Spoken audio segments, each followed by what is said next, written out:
Hello and welcome to Before You Pull, where we will show off the kits and details of upcoming characters, as well as some recommended teams and disc setups to help you plan your pulls. All of the following is from the creator servers, so things are still subject to change. As always, I am not your father, and I cannot tell you if you should pull Burnice or not. What I can do is provide you the details needed to help you decide yourself whether or not to pull for her. Burnice is a fire anomaly unit from the Sons of Caledon, and specifically her niche is to be an off-field fire anomaly applier. To explain exactly what this means, let's have a look at Burnice's passives. Starting with her core skill. Burnice has a heat gauge which accumulates whenever she spends energy. Specifically, she gains 1.4 points of heat for each point of energy spent, up to a maximum of 100 heat. At 50 heat, she enters a special state until the heat gauge drops to 0. Burnice starts off with 100 heat at the start of the battle, which is actually really convenient, because when Burnice is in the special nitro fuel cocktail state, when using a held basic attack or an EX special attack, it applies the scorched debuff onto an enemy. Now, technically speaking, this scorched debuff can essentially be permanent. There is no timer on this effect. However, it will expire only when Burnice exits the special state. So in other words, when her heat gauge reaches 0.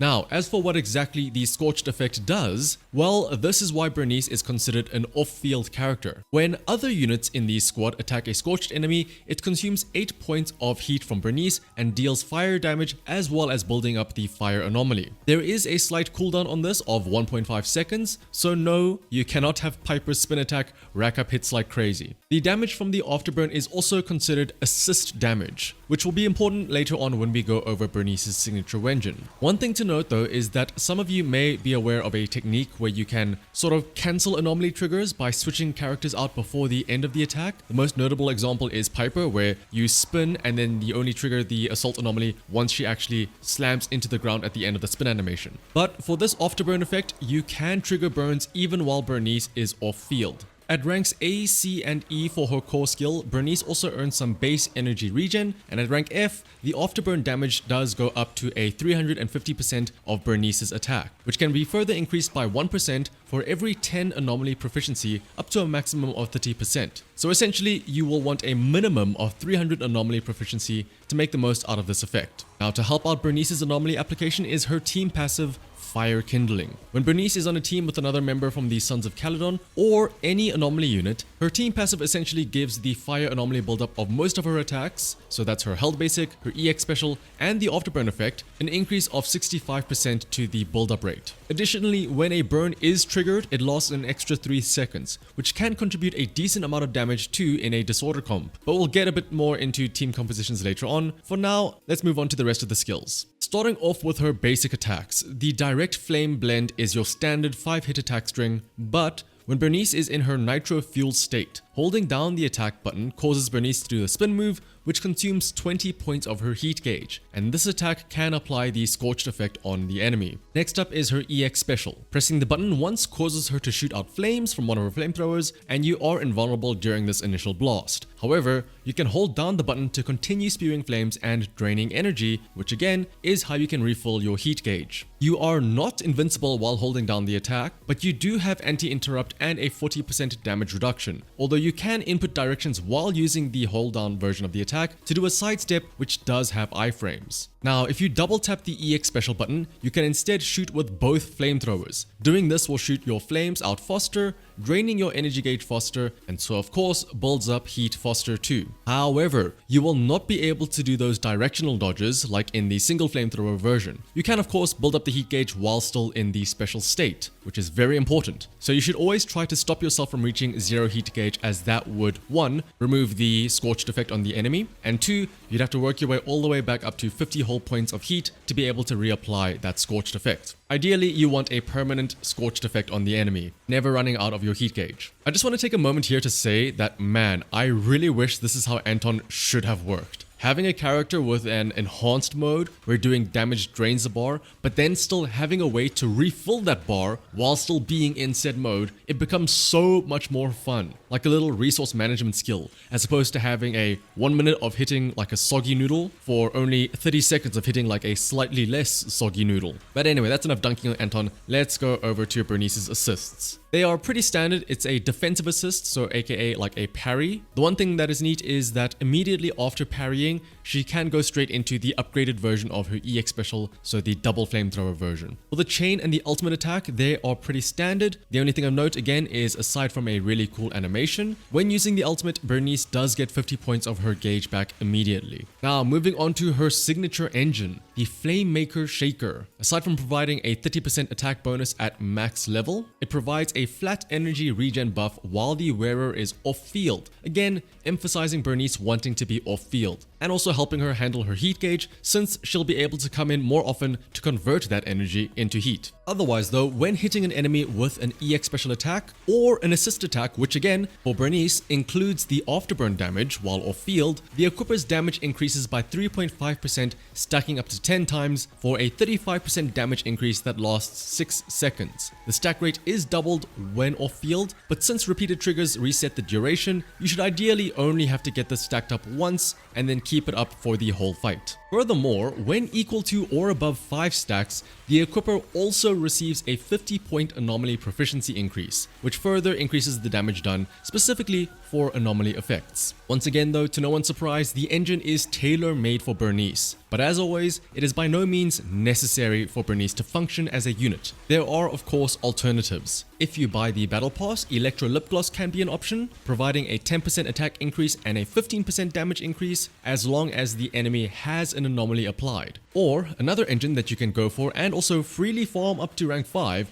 is Weeping Gemini, which provides a 30-point anomaly proficiency boost at rank 1, stacking up to 4 times every time an anomaly is triggered. This boost will last until the target either recovers from stun or is defeated. So technically speaking, it's a near permanent effect, so long as you don't stun or KO the enemy. As for Rainforest Gourmet and Roaring Ride, the other two anomaly engines, these are a bit more iffy because they have timers on them which aren't as easy to refresh when you aren't on field with the character. Now, for those of you who are daring enough to go for multiple copies of Burnice, let's go over her Mindscapes. For Mindscape 1, her heat gauge increases from 100 to 140. This also means that she starts off with 140 heat gauge, so again, maxed out, which does give Burnice a bit more leeway when it comes to her heat gauge management. But more importantly, we also have a damage increase on Mindscape 1 instantly. Specifically, an increase in the damage multiplier of Afterburn by 100% of Burnice's attack. Now to note, this is not Afterburn doing double damage. This is just the modifier from the core skill going from essentially a max of 350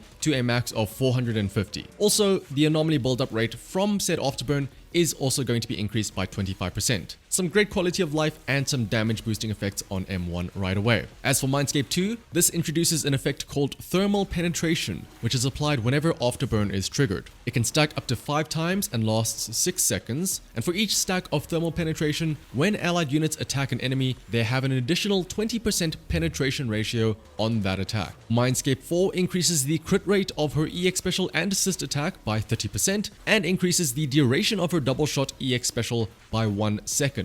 Lastly, her Mindscape 6 is quite a lot. Firstly, it allows her double shot EX special attack to deal an additional 60% of Burnice's attack every 0.5 seconds as a sort of special afterburn effect. Not only that though, but the double flamethrower attack will also ignore 25% of the target's fire resistance. And then also, if the enemy is already burning, when the initial fire blast of the double attack hits, it causes an additional instance of burn, which deals 1800% of the original damage. All of this essentially emphasizing the use of her EX special, specifically the double flamethrower version. As for Burnice's discs, I mean, do you really need to ask? Of course, the Chaos Jazz 4-piece set has been basically made for Burnice. The 2-piece set gives 30 anomaly proficiency, and the 4-piece set not only boosts the fire damage by 15%, and then furthermore increasing the damage caused by EX special attacks and assist attacks, which again is the afterburn effect, by another 20%. Specifically while off field. As for the other 2-piece set, you can probably go for an Inferno Metal there to further increase the fire damage by another 10%. And for the main stats, in slot 4 you will obviously want Anomaly Proficiency. Again, you want to try and reach 300 to make the 30% afterburn damage increase on the core passive skill. Slot 5 can be a fire damage bonus, and for slot 6, Anomaly Mastery for that burn build-up rate.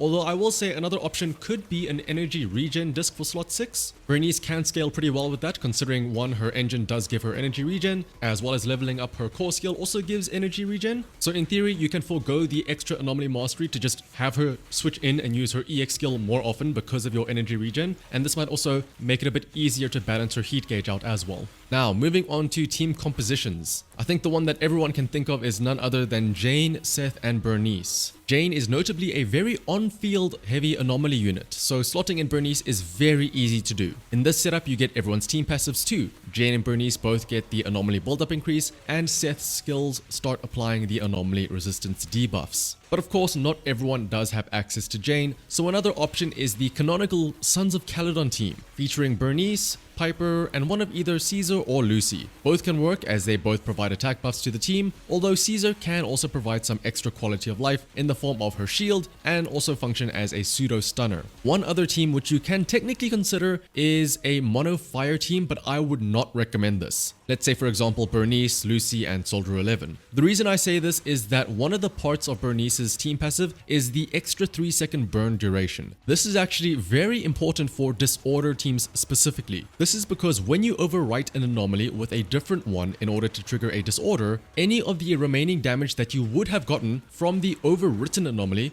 is dealt upfront immediately. So, having a longer burn duration means more potential damage, which means that when it is overwritten, you have a bigger burst of damage. However, if you double up and apply the same anomaly twice in a row, you do not get a disorder, and instead you simply refresh the timer without getting that extra burst of damage from whatever time was left over. So for now, I would probably stay away from a mono fire team, at least with the current units that we have available to us right now. But there you have it, that is Burnice White, the dorky mixologist from the Sons of Caledon. In a nutshell, she is an off-field fire anomaly applier who has a very fun loop of coming in to top up her heat gauge to essentially keep a permanent debuff on the enemy, which provides extra damage and fire anomaly buildup whenever other teammates attack them. Now, speaking for myself, I do plan on getting Burnice because I love all the Sons of Caledon, and also because she'd fit in perfectly with my Jane and Seth team. Although I do enjoy the thought of using a team of just the Sons of Caledon. But let me know in the comments down below what your plans are. Will you be pulling for Burnice, or is there someone else on the horizon that you're waiting for instead? Otherwise though, thank you all for watching. As always, if you enjoyed this video or found it helpful, liking, commenting, and subscribing is greatly appreciated. And so, until next time, bye bye.